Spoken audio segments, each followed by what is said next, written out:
গত বছর 7 ছিল, সেখানে আমাদের 5000 পার্টিসিপেন্ট ছিল। আজকে 8th ইন্টারন্যাশনাল হচ্ছে, সেখানে আমাদের 6500 পার্টিসিপেন্ট হয়েছে। But day by day karate is gaining a lot of fight এবং people are crazy about karate because karate is not only game, it's a game of self defence, it's a game of physical fitness and karate থেকে অনেক এমপ্লয়মেন্টের সুযোগ আছে যেটা আমরা করতে পারছি and that's makes me happy.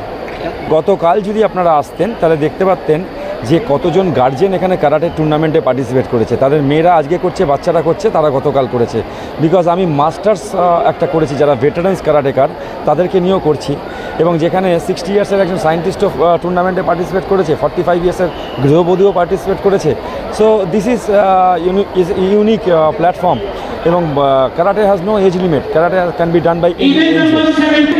Because একটা জিনিস মাথায় রাখবেন, দুটো টিয়া পাখি, একটা টিয়া পাখি ডাকাতের কাছে ছিল আর একটা টিয়া পাখি সাধুদের কাছে ছিল।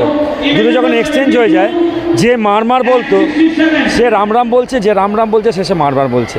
দ্য ওয়ে ইউ টিচ, যে আমাদের যে পদ্ধতি আমরা যেভাবে শিখিয়ে থাকি, সেটাই হচ্ছে বিগেস্ট কি of success in our karate federation. আমরা যদি ব্রেকফাস্ট করতে পারি, লাঞ্চ করতে পারি, ডিনার করতে পারি, সেরকম আমরা রেগুলার আমাদের ওয়ার্কআউটও করতে হবে। বিকজ ওয়ার্কআউট যদি না করি তাহলে কখনোই আমরা ফিটনেস থাকবো না। বলে health is wealth, health is wealth তখনই হবে যখন আমরা রেগুলার প্র্যাকটিসে থাকবো, ওয়ার্কআউট করবো, ফিটনেস করবো। প্রেমজিৎ সেন, রাজ্য ক্যাডে সংস্থার প্রেসিডেন্ট।